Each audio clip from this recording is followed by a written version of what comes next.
साथियों, कैसे हैं आप लोग। आज के वीडियो में हम क्लास 12 हिंदी का 2026 का पेपर सॉल्व करेंगे जो कि बोर्ड ने जारी किया है। इसी पेपर को आपको पूरा सॉल्व कर लेना है। इसी पेपर से आपका 90% क्वेश्चन बनेगा। 90% आपका इसी पेपर से तैयार हो जाएगा।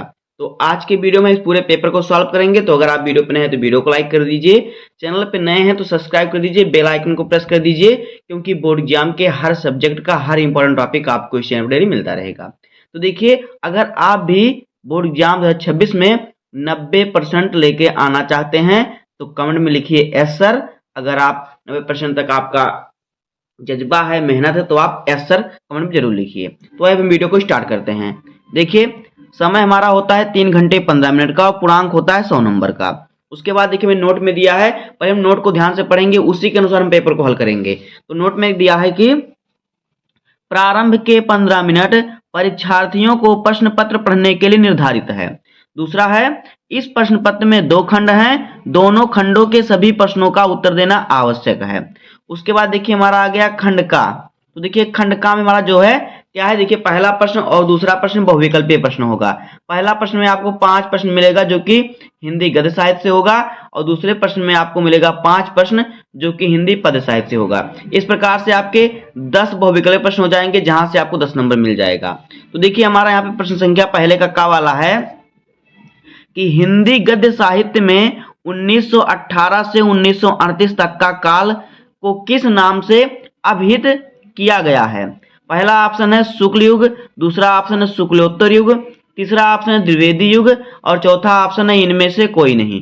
तो देखिए, इसका जो सही ऑप्शन हो जाएगा, हिंदी गद्य साहित्य में 1918 से 38 तक के काल को क्या कहते हैं, शुक्ल युग कहा जाता है। तो इसलिए यहाँ पे हमारा ऑप्शन नंबर पहला सही हो जाएगा। उसके बाद देखिए, खा वाला क्वेश्चन है, कहानी विधा का उदाहरण है। पहला ऑप्शन है गरुड़ ध्वज, दूसरा ऑप्शन है अपना अपना भाग्य, तीसरा ऑप्शन है आन का मान, और चौथा ऑप्शन है राज मुकुट। तो देखिए, इसका सही उत्तर जो हमारा है वो क्या हो जाएगा, यहाँ पे देखिए, इसका जो सही उत्तर हमारा है वो क्या होगा। यहाँ पे देखिए, कह रहा है कि कहानी विधा का उदाहरण करने की कहानी कौन सी है चारों में, तो जो अपना अपना भाग्य है ये जो कहानी विधा है। तो यहाँ पे जो हो जाएगा हमारा ऑप्शन नंबर दूसरा सही हो जाएगा। उसके बाद देखिए, गा वाला क्वेश्चन है, भारतेंदु के सहयोगी थे। पहला ऑप्शन है हजारी प्रसाद द्विवेदी, दूसरा ऑप्शन है वियोगी हरि, तीसरा ऑप्शन है बालकृष्ण भट्ट, और चौथा ऑप्शन है शिवपूजन सहाय। तो इसका सही उत्तर हो जाएगा बालकृष्ण भट्ट। जो बालकृष्ण भट्ट थे ये भारतेंदु के सहयोगी थे। तो यहाँ पे हमारा ऑप्शन नंबर तीसरा सही हो जाएगा। उसके बाद देखिए, घा वाला क्वेश्चन है कि किस रचनाकार के निबंध प्रायः संस्मरणात्मक हैं। पहला ऑप्शन है महादेवी वर्मा, दूसरा ऑप्शन है अमृत राय, तीसरा ऑप्शन है जैनेन्द्र कुमार, चौथा ऑप्शन है डॉक्टर रामविलास शर्मा। तो इसका सही उत्तर जो हमारा है वो हो जाएगा महादेवी वर्मा। तो देखिए, यहाँ पे हमारा ऑप्शन नंबर पहला सही हो जाएगा। उसके बाद देखिए, 5वां क्वेश्चन है कि राजा शिव प्रसाद सितारे हिंद की रचनाओं की शैली है। पहला ऑप्शन है उर्दू प्रधान, दूसरा ऑप्शन है ब्रज भाषा का पुट लिए, तीसरा ऑप्शन है अंग्रेजी प्रधान, चौथा ऑप्शन है फारसी प्रधान। तो इसका सही उत्तर जो हमारा है वो हो जाएगा उर्दू प्रधान। तो यहाँ पे ऑप्शन नंबर पहला हमारा सही हो जाएगा। उसके बाद देखिए, हमारा आ गया प्रश्न संख्या 2। तो देखिए, जो 5 क्वेश्चन हमने पढ़ा वो हमारा हिंदी गद्य साहित्य के इतिहास से था। उसका हमारा जो दूसरा क्वेश्चन है, इसमें आपके 5 क्वेश्चन हिंदी पद्य साहित्य से होंगे, जहां से आपको मिलेगा 5 नंबर। तो कुल मिला के आपका पहला और दूसरा प्रश्न जो है बहुविकल्पीय हो जाएगा, जो 10 प्रश्न हो जाएगा। तो यहाँ से आपका 10 नंबर कन्फर्म हो जाएगा। तो देखिए, दूसरे का वाला क्वेश्चन है कि स्थूल के प्रति सूक्ष्म का विद्रोह किस काव्य आंदोलन के लिए कहा जाता है। पहला ऑप्शन है प्रगतिवाद, दूसरा ऑप्शन है छायावाद, तीसरा ऑप्शन है प्रयोगवाद, चौथा ऑप्शन है भक्ति आंदोलन। तो इसका सही उत्तर जो हमारा है वो हो जाएगा छायावाद। तो यहाँ पे ऑप्शन नंबर दूसरा सही हो जाएगा। उसके बाद देखिए, खा वाला क्वेश्चन हमारा क्या है। खा वाला क्वेश्चन है, नई कविता की आधारभूत विशेषता है। पहला ऑप्शन है वह किसी भी दर्शन के साथ बंधी हुई नहीं है, और दूसरा है प्राकृतिक सौंदर्य का चित्रण, तीसरा है मार्क्सवादी विचारधारा का प्रभाव, और चौथा है प्रकृति का उद्दीपन रूप में वर्णन। तो देखिए, इसका जो सही उत्तर हमारा है वो क्या हो जाएगा, वो हो जाएगा कि वह किसी भी दर्शन के साथ बंधी हुई नहीं है। तो इसलिए यहाँ पे हमारा ऑप्शन नंबर जो है पहला सही हो जाएगा। उसके बाद देखिए, गा वाला क्वेश्चन है प्रकृति के सुकुमार कवि कहलाते हैं? पहला ऑप्शन है प्रसाद, दूसरा ऑप्शन है पंत, तीसरा ऑप्शन निराला और चौथा ऑप्शन है महादेवी वर्मा।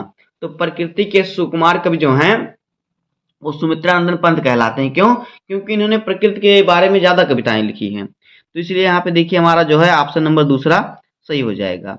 उसके बाद देखिए घ वाला क्वेश्चन है कि एक भारतीय आत्मा किसे कहा जाता है?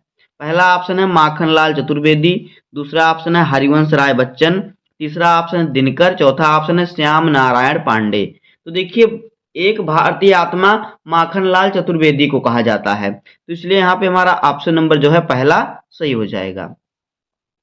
उसके बाद देखिए अगला क्वेश्चन है प्रयोगवादी कवियों को राहों के अन्वेषी किसने कहा है?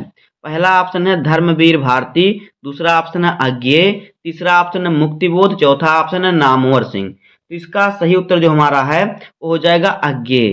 तो देखिए अज्ञेय जी का पूरा नाम भी कभी कभी बहुविकल्पी में पूछता है।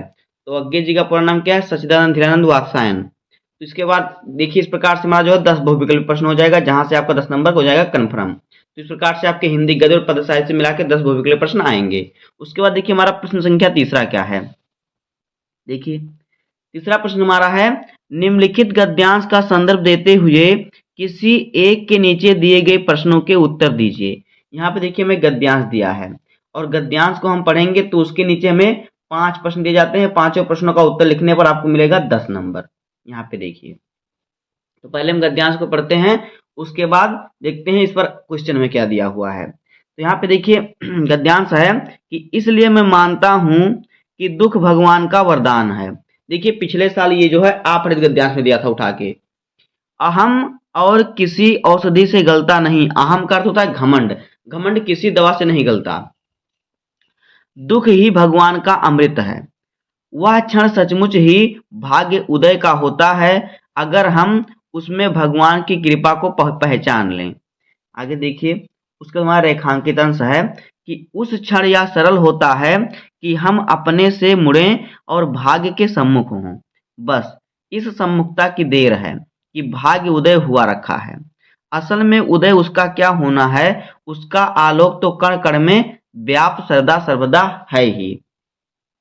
उस आलोक के प्रति खुलना हमारी आंखों का हो जाए, बस उसी की प्रतीक्षा है। साधना और प्रयत्न सब उतने मात्र के लिए हैं। प्रयत्न और पुरुषार्थ को कोई दूसरा लक्ष्य मानना बहुत ही बड़ी भूल होगा। ऐसी चेष्टा व्यर्थ सिद्ध होगी। तो ये हमारा गद्यांश है। अब देखिए इस पर आदत में 5 क्वेश्चन दिए हैं। देखिए गद्यांश हमारा कहाँ से लिया गया, इसको आप कैसे पहचानेंगे, हमने इसको बता दिया। आप इसको कैसे पहचान करेंगे, अगर आप उसी ट्रिक का आप जो है प्रयोग करेंगे तो आप पहचान जाएंगे। तो देखिए ये गद्यांश जो हमारा है भाग्य और पुरुषार्थ जो है चैप्टर से लिया गया है। इसके लेखक हैं जैनेन्द्र कुमार। कौन है? जैनेन्द्र कुमार। तो आपको देखिए पहला क्वेश्चन दिया है उपयुक्त गद्यांश का संदर्भ लिखिए। तो आपको लिखना है प्रस्तुत गद्यांश हमारी पाठ्य पुस्तक हिंदी से भाग्य और पुरुषार्थ शीर्षक से लिया गया। इसके लेखक हैं जैनेन्द्र कुमार जी। इतना आपको लिख देना है इसका। उसके बाद देखिए मैं दिया है रेखांकित अंश की व्याख्या कीजिए। तो देखिए हमारा रेखांकित अंश यहाँ से यहाँ तक है, तो हमें इसकी व्याख्या कर देना है। उसके बाद देखिए तीसरा क्वेश्चन है लेखक ने दुख को ईश्वर का वरदान क्यों माना है? लेखक ने दुख को ईश्वर का वरदान इसलिए माना है क्योंकि देखिए जब लोगों के पास सुख होता है वो घमंडी हो जाते हैं, उनके अंदर घमंड आ जाता है। तो दुख ही ऐसा चीज है जो लोगों के घमंड तूरता है, घमंड दूर करता है। चौथा है लेखक के अनुसार व्यक्ति के भाग्य उदय का क्षण कौन सा होता है? तो लेखक के अनुसार जो व्यक्ति अपनी बुराइयों को पहचान लेता है और सब कुछ भगवान पर छोड़ देता है, वही उसके भाग्य उदय का समय होता है। उसके बाद देखिए लेखक के अनुसार पुरुषार्थ का क्या उद्देश्य है? तो देखिए लेखक का अनुसार देखिए यहाँ पे क्या पुरुषार्थ को कोई दूसरा लक्ष्य मानना बहुत बड़ी भूल होगी, ऐसी चेष्टा व्यर्थ सिद्ध होगी। इतना आपको लिख देना है। तो यहाँ से आपका 10 नंबर जो है कन्फर्म हो जाएगा। तो देखिए हमें 2 गद्यांश दिए रहेंगे। देखिए अथवा करके हमें दिया है और तो दोनों में से आपको एक करना रहेगा। तो यहाँ पे देखिए हम इसको भी पढ़ते हैं, देखते हैं किस चैप्टर से है। गद्यांश हमारा है कि हमारी युवा शक्ति से संपर्क कायम करने के मेरे फैसले का आधार भी यही रहा है।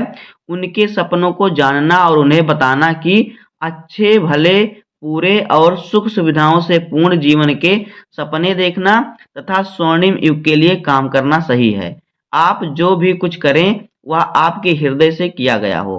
अपनी आत्मा को अभिव्यक्ति दें और इस तरह आप अपने आसपास प्यार और खुशियों का प्रसार कर सकेंगे। तो देखिए ये जो हमारा गद्यांश है ये कहाँ से लिया गया है? ये हम और हमारा आदर्श चैप्टर से लिया गया है।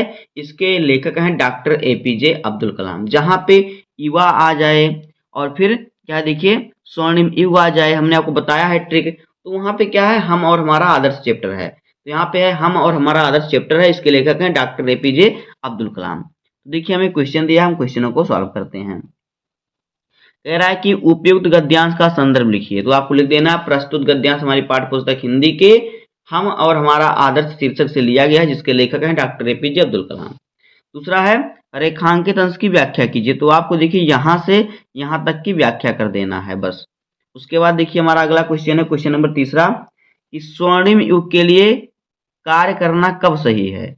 उसके बाद है लेखक का युवा शक्ति से संपर्क कायम करने के फैसले का आधार क्या हो रहा है। तो इन्हीं सब में से आपको क्वेश्चनों का आंसर लिखना, आपको पूरे 10 नंबर मिल जाएंगे। तो आपका 2 गद्यांश आएगा, जो आपको सरल लगे उसी को आप सॉल्व कर दीजिएगा, आपका 10 नंबर यहाँ से कन्फर्म हो जाएगा। 5वां क्वेश्चन है अभिव्यक्ति और प्रसार शब्द का अर्थ लिखना है। उसके बाद देखिए हमारा प्रश्न संख्या 4 क्या है। प्रश्न संख्या 4 हमारा है कि पद्यांश पर आधारित निम्नलिखित प्रश्नों के उत्तर दीजिए। जिस प्रकार से मैं 2 गद्यांश दिया था अथवा करके, उसी प्रकार से मैं 2 पद्यांश भी दिया जाएगा। दोनों में से आपको जो सरल लगे उसी को आपको करना है। यहाँ से भी आपका 10 नंबर कन्फर्म हो जाएगा। तो पहले हम पद्यांश को पढ़ते हैं। देखिए पद्यांश में दिया है, यही आता है इस मन में, छोड़ धाम धन जाकर मैं भी रहूं उसी वन में। प्रिय के व्रत में विघ्न न डालूं, रहूं निकट भी दूर। व्यर्थ व्यथा रहे पर साथ साथ ही समाधान भरपूर। हर्ष डूबा हो रोदन में, यही आता है इस मन में। तो देखिए ये जो हमारा पद्यांश है कहाँ से लिया गया है। हमने आपको ट्रिक बताया, अगर आप ट्रिक का उपयोग करेंगे तो आपको तुरंत मालूम चल जाएगा। तो देखिए ये जो है साकेत से लिया गया, किससे? साकेत शीर्षक से लिया गया, साकेत से। और इसके लेखक कौन है, सॉरी इसके कवि कौन है? इसके कवि हैं मैथिली शरण गुप्त जी। तो देखिए यहाँ पे हमें प्रश्न पूछ रहा है, उपयुक्त पद्यांश का शीर्षक एवं कवि का नाम लिखिए। तो शीर्षक हमारा है साकेत और कवि हैं कौन है? कवि मैथिली शरण गुप्त। उसके बाद देखिए उपयुक्त पद्यांश में कौन सा रस प्रयुक्त हुआ है। तो देखिए यहाँ पे जो है करुण रस प्रयुक्त हुआ है। उसके बाद देखिए रेखांकित शब्द की व्याख्या कीजिए। जो रेखांकित अंश है उसकी व्याख्या करना है। फिर है रहूं निकट भी दूर से क्या अभिप्राय है। फिर है उपयुक्त पद्यांश में कौन सा अलंकार प्रयुक्त हुआ है। इस प्रकार से 5 क्वेश्चनों का आंसर आप लिखेंगे तो आपको 10 नंबर यहाँ से मिलेगा। उसके बाद देखिए हमें अथवा करके दिया है, यहाँ पे देखिए कह रहा है कि अलसता की सी लता, किंतु कोमलता की वह कली, सखी निर्वता के कंधे पर डाले बाँ, छां सी अंबर पथ से चली। नहीं बजती उसके हाथों में कोई बीड़ा, नहीं होता कोई अनुराग राग अलाप, निपुरों में भी रुंझुन नहीं। उसके बाद देखिए आगे और थोड़ा में दिया हुआ है, सिर्फ एक अव्यक्त शब्द सा चुप चुप चुप है गूंज रहा सब कहीं। तो देखिए ये जो हमारा पद्यांश है ये कहाँ से लिया गया है, ये संध्या सुंदरी से लिया गया। किससे? संध्या सुंदरी। तो संध्या सुंदरी के कवि कौन हैं? संध्या सुंदरी के कवि हैं सूर्यकांत त्रिपाठी निराला। तो इस प्रकार से आपको लिख देना इसका जो है संदर्भ। तो यहाँ पे देखिए 5 क्वेश्चन दिए हैं, यहाँ पे आपका संदर्भ पूछा है। फिर यहाँ पे देखिए हमें इस रेखांकित अंश की व्याख्या पूछा है, अनुराग और अव्यक्त शब्द का पूछा है विलोम शब्द, और फिर अनुराग का राग हो जाएगा, अव्यक्त का व्यक्त हो जाएगा। अलसता की स्थिति लता में कौन सा अलंकार है। इस प्रकार से देखिए आपको जो सरल लगे उसी को आप सॉल्व कीजिएगा, आपका 10 नंबर यहाँ से भी कन्फर्म हो जाएगा। उसका हमारा प्रश्न संख्या आ गया 5। इसमें देखिए इसमें कह रहा है कि निम्नलिखित में से किसी एक लेखक का जीवन परिचय देते हुए उनकी कृतियों का उल्लेख कीजिए 80 शब्दों में। तो देखिए आपको जीवन परिचय लिखना है। जीवन परिचय पर आपको मिलेगा 3 नंबर और रचना पर आपको मिलेगा 2 नंबर। इस प्रकार से आपको मिल जाएगा यहाँ से 5 नंबर। 5 नंबर आपको मिलेगा लेखक के जीवन परिचय पर और 5 नंबर आपको मिलेगा कवि के जीवन परिचय पर। तो देखिए हमें लेखक के जीवन परिचय में किसका जीवन परिचय याद कर लेना है। जैनेन्द्र कुमार का, हजारी प्रसाद द्विवेदी का, डॉक्टर एपीजे अब्दुल कलाम का और हरिशंकर परसाई का। खा वाला क्वेश्चन है, निम्नलिखित में से किसी एक कवि का जीवन परिचय देते हुए उनकी कृतियों का उल्लेख कीजिए। 80 शब्दों में भी 5 नंबर का है। तो देखिए हमें कवि में किन किन कवियों का जीवन परिचय याद करना है। भारतेंदु हरिश्चंद्र, सुमित्रानंदन पंत, महादेव वर्मा और अज्ञेय। इस प्रकार से आपका यहाँ से 10 नंबर है, कन्फर्म हो जाएगा। उसके बाद देखिए प्रश्न संख्या 6 हमारा क्या है। तो प्रश्न संख्या 6 है, कहानी तत्वों के आधार पर खून का रिश्ता अथवा लाठी कहानी की समीक्षा कीजिए। तो देखिए ये भी क्वेश्चन हमारा 5 नंबर का है। चाहे आप खून का रिश्ता, चाहे लाठी, चाहे बहादुर कहानी का आपको सारांश लिख देना है, या जिसका आप पूछे प्रमुख पात्र का चित्रण तो आप कर दीजिएगा। यहाँ से भी आपका 5 नंबर कन्फर्म हो जाएगा। 7वां क्वेश्चन देखिए हमारा क्या है कि स्वपठित खंड काव्य के आधार पर निम्नलिखित में से किसी एक प्रश्न का उत्तर दीजिए। तो देखिए जो स्वपठित खंड काव्य होता है ये भी हमारा 5 नंबर का आता है। इसका उत्तर भी आपको 80 शब्दों में लिखना होता है। तो ये आपको हर जिले में अलग अलग आता है, अपने जिले के अनुसार आप याद कीजिएगा और आपका 5 नंबर यहाँ से जो है कन्फर्म हो जाएगा। उसके बाद देखिए हमारा आ गया खंडखा। तो खंडखा में हमारा जो है प्रश्न संख्या 8वें का है संस्कृत गद्यांश। देखिए हमारा क्वेश्चन है, निम्नलिखित संस्कृत गद्यांश का संदर्भ सहित हिंदी में अनुवाद कीजिए। 2 नंबर आपको मिलेगा संदर्भ पर, 5 नंबर मिलेगा हिंदी अनुवाद पर। इस प्रकार से आपका मिलेगा 7 नंबर। तो देखिए हमें 2 संस्कृत के जो है गद्यांश दिए हुए हैं, दोनों को पढ़ते हैं।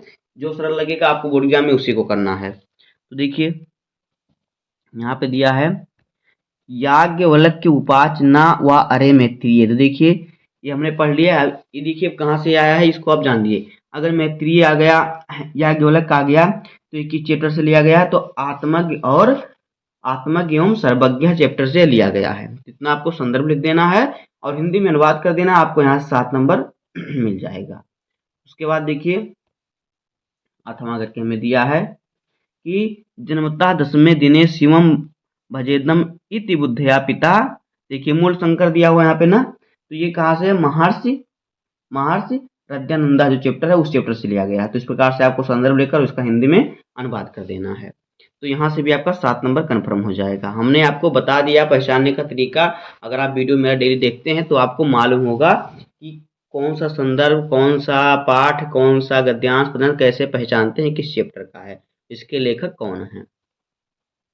उसके बाद देखिए हमारा खा वाला क्वेश्चन है, निम्नलिखित श्लोकों का हिंदी में संदर्भ सहित हिंदी में अनुवाद करना है। 2 श्लोक दिए हैं, दोनों क्या है, सुभाषित रत्नान चैप्टर से हैं। देखिए यहाँ पे है, सुखार्थिना कुतो विद्या कुतो विद्यार्थिना सुखम, सुखार्थी व त्यजेत विद्या विद्यार्थी व त्यजेत सुख। यानी कि सुख चाहने वालों को विद्या चाह और विद्या चाहने वालों को सुख कहा। इसलिए सुख चाहने वालों को विद्या छोड़नी चाहिए और विद्या चाहने वालों को सुख छोड़ देना चाहिए। इतना आपको लिख देना है इसका हिंदी अनुवाद, और उसका संदर्भ लिख देना है कि प्रस्तुत श्लोक जो है हमारी पाठ्य पुस्तक हिंदी के सुभाषित रत्नान शीर्षक से लिया गया है। इसी प्रकार से ये भी है, मता गजेन्द्रः मुदिता गवेन्द्रः वनेषु विक्रांतः विंगेन्द्रः रम्यः नगेन्द्रः मिभृता नरेन्द्रः परकीरो वारिधरो सुरेन्द्रः। तो दोनों में से आपको जो सरल लगे उसी को आप कर दीजिएगा। यहाँ से भी आपका 7 नंबर कन्फर्म हो जाएगा। उसके बाद देखिए क्वेश्चन नंबर 9 है, निम्नलिखित में से किन्हीं 2 प्रश्नों के उत्तर दीजिए। देखिए आपको संस्कृत के 4 प्रश्न पूछे जाएंगे, चारों में से आपको सिर्फ 2 प्रश्न का उत्तर लिखना रहेगा। जैसे कि यहाँ पहला क्वेश्चन है, विद्यार्थी किम त्यजेते। तो देखिए विद्यार्थी सुखम त्यजेते, यहाँ पे आप सुखम लिख दीजिएगा बस। उसके बाद क्या है दूसरा है, वर्षा काले पर्वत शिखराणि के तुलनानि। तो देखिए वर्षा काले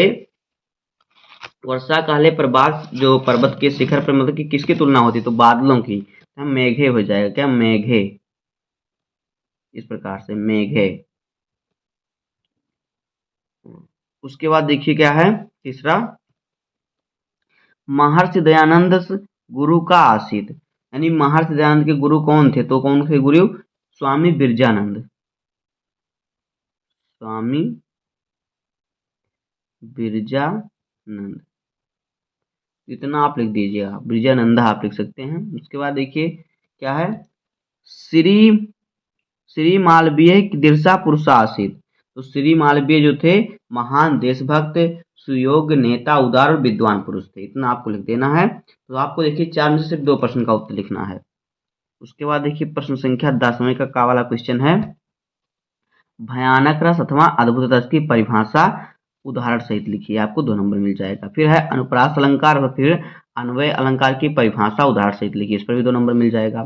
फिर है चौपाई छंद अथवा कुंडलीय छंद की परिभाषा उदाहरण सहित लिखिए, इस पर भी आपको 2 नंबर मिल जाएगा। तो इस प्रकार से 10 नंबर प्रश्न पर आपको मिल जाएगा 6 नंबर। तो आप देखिए, जो आपको याद नहीं उसको आप तैयार कर लीजिएगा, अभी भी आपके पास 1-2 दिन समय बचा हुआ है।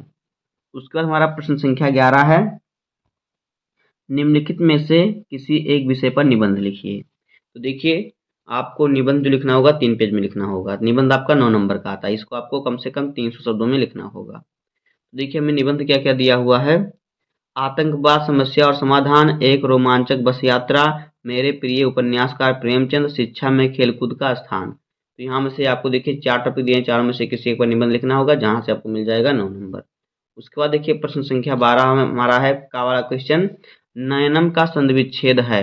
देखिए नयनम, नयनम का जो संधि विच्छेद होता है क्या होता है, यहाँ पे देखिए नयनम का संधि विच्छेद क्या होता है, नैनम। तो यहाँ पे देखिए हमारा जो है ऑप्शन नंबर पहला ही सही हो जाएगा, ये वाला। उसके बाद देखिए अगला है हमारा उल्लेखा का संधि विच्छेद होगा। तो उल्लेखा का उत्लेख हुआ हो जाएगा, तो यहाँ पे ऑप्शन नंबर बा जो है ये सही हो जाएगा। उसके बाद देखिए क्या है, हरिश्चेते का हरिश्चेते का संधि विच्छेद होगा, यानी इसमें कौन से संधि है पूछना था, क्योंकि यहाँ पे देखिए हमें संधि दिया है। तो हरिश्चेते में कौन सी संधि है, विसर्ग संधि होती है इसमें, तो यहाँ पे ऑप्शन नंबर बा सही हो जाएगा। उसके बाद देखिए खा वाला क्वेश्चन है, निम्नलिखित में से किसी एक का समास विग्रह करके समास का नाम लिखिए। हमें 4 दिए हैं, जैसे चंद्रशेखरा, यानी चंद्रशेखर यानी कि चंद्र है शिखर पे, जिसके हिंदी में हो जाएगा, और आप अगर करना चाहते हैं संस्कृत में तो चंद्रा शेखरे क्या है, वलयसा।